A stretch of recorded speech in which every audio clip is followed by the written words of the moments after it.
Bab bagaimana menemukan dan mengoreksi penyebab kebiasaan buruk Anda dalam buku Atomic Habits karya James Clear menjelaskan bahwa kebiasaan buruk tidak muncul begitu saja, tetapi dipicu oleh faktor tertentu. Untuk menghilangkan kebiasaan buruk, kita perlu memahami penyebabnya dan menerapkan strategi yang tepat untuk menggantinya dengan kebiasaan yang lebih baik. Dalam buku Ellen Carr's Easy Way to Stop Smoking, penulis menggunakan strategi yang menarik untuk membantu perokok menghilangkan nafsu merokok. Penulis secara sistematis membingkai ulang tiap petunjuk yang terkait dengan merokok dan memberinya makna baru. Penulis mengatakan hal-hal seperti 1. Anda mengira berhenti dari sesuatu, padahal Anda tidak sedang berhenti dari sesuatu karena rokok tidak melakukan apapun kepada Anda. 2. Anda mengira merokok adalah sesuatu yang Anda butuhkan demi pergaulan, padahal tidak demikian. Anda dapat bergaul tanpa merokok sama sekali. 3. Anda mengira merokok membebaskan Anda dari stres, padahal tidak. Merokok tidak membebaskan saraf Anda, justru merusaknya. Berulang-ulang, ia menyampaikan kembali frasa-frasa tadi dan hal semacamnya. Ia mengatakan, ingat baik-baik, Anda tidak kehilangan apapun dan mendapatkan hasil positif yang luar biasa tidak hanya dalam kesehatan, tapi juga dalam energi dan uang, serta kepercayaan diri, rasa hormat pada diri sendiri, kebebasan dan, yang paling penting, umur panjang serta hidup yang berkualitas di masa mendatang. Ketika kita sampai ke bagian akhir buku itu, merokok terkesan seperti hal paling konyol yang pernah dilakukan di dunia. Dan jika kita tak lagi berharap merokok akan memberikan manfaat kepada kita, tidak ada alasan lagi untuk merokok. Ini kebalikan dari hukum kedua perubahan perilaku, menjadikannya tidak menarik. Cukup ubah pikiran kita, maka kita dapat berhenti merokok. Dari mana gairah nafsu? Semua kebiasaan terkait dengan asosiasi. Asosiasi-asosiasi ini menentukan apakah menurut kita suatu kebiasaan layak diulang atau tidak. Sebagaimana dibahas dalam bab tentang kaidah pertama, otak kita terus menyerap informasi dan memeriksa petunjuk-petunjuk di sekitar. Setiap kali kita menemukan petunjuk, otak kita menjalankan simulasi dan membuat prediksi tentang apa yang dilakukan pada kesempatan berikutnya. Petunjuk. Anda melihat lampu lalu lintas akan jadi hijau.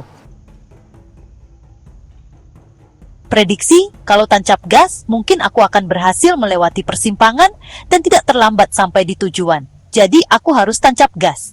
Kita melihat petunjuk, mengelompokkannya berdasarkan pengalaman masa lalu menentukan tanggapan yang paling sesuai. Ini semua berlangsung dalam sekejap, tapi memainkan peran yang sangat penting dalam kebiasaan kita, karena setiap aksi didahului dengan prediksi. Hidup terasa reaktif, padahal sesungguhnya hidup itu prediktif. Sepanjang hari, kita membuat tebakan-tebakan terbaik tentang bagaimana harus beraksi berdasarkan apa yang kita lihat dan berhasil di masa lalu. Kita tidak berhenti membuat prediksi tentang apa yang akan terjadi kemudian. Prediksi kita sangat tergantung pada prediksi. Dengan kata lain, perilaku kita sangat bergantung pada bagaimana kita menafsirkan peristiwa yang terjadi pada diri kita.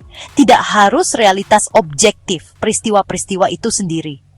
Dua orang dapat melihat rokok yang sama. Satu orang merasakan dorongan untuk merokok, sedangkan yang lain terganggu oleh baunya.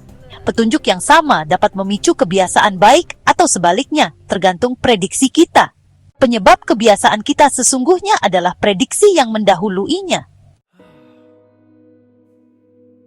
Prediksi-prediksi ini mengantar ke perasaan yang terkait dengan bagaimana kita biasa menjelaskan gairah, perasaan, hasrat, dan dorongan.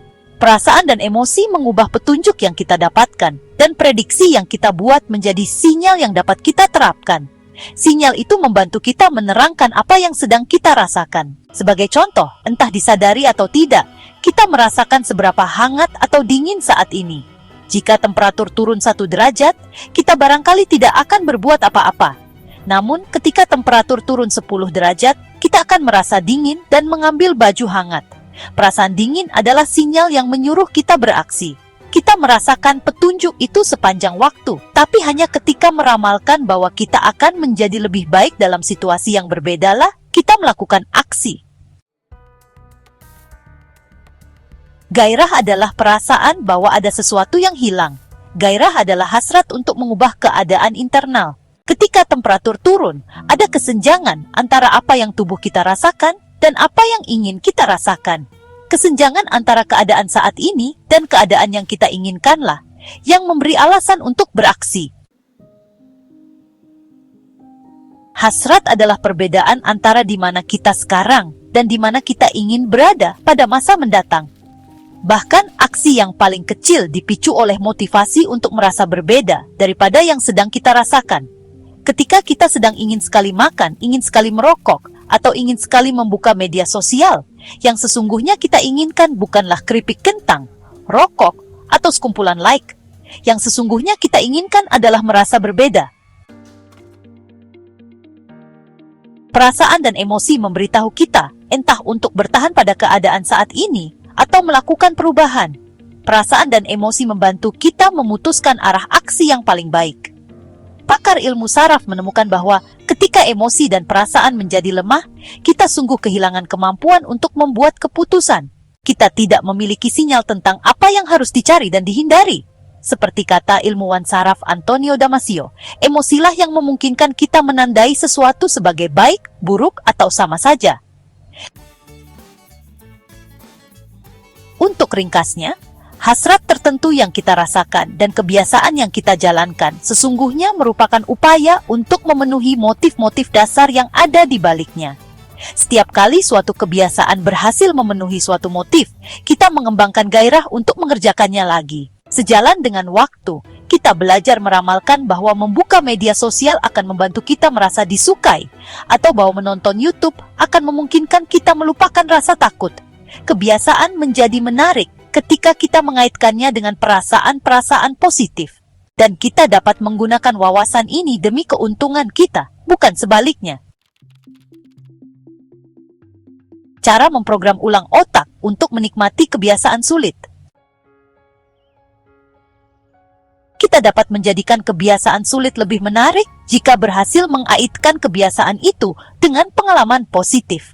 Terkadang, yang kita perlukan hanya sedikit perubahan pola pikir. Sebagai contoh, kita seringkali bicara tentang segala sesuatu yang harus kita kerjakan pada hari tertentu. Kita harus bangun pagi untuk bekerja. Kita harus berhasil memastikan satu penjualan lagi demi kelangsungan bisnis. Kita harus memasak makan malam untuk keluarga. Sekarang bayangkan kita hanya mengubah satu kata. Kita bukan harus, melainkan kita berkesempatan. Kita berkesempatan bangun pagi untuk bekerja. Kita berkesempatan memastikan satu penjualan lagi. Kita berkesempatan memasak untuk keluarga. Cukup dengan mengubah satu kata. Kita mengubah cara kita memandang peristiwa yang sama. Kita berubah dari memandang perilaku-perilaku ini sebagai beban menjadi sebagai kesempatan.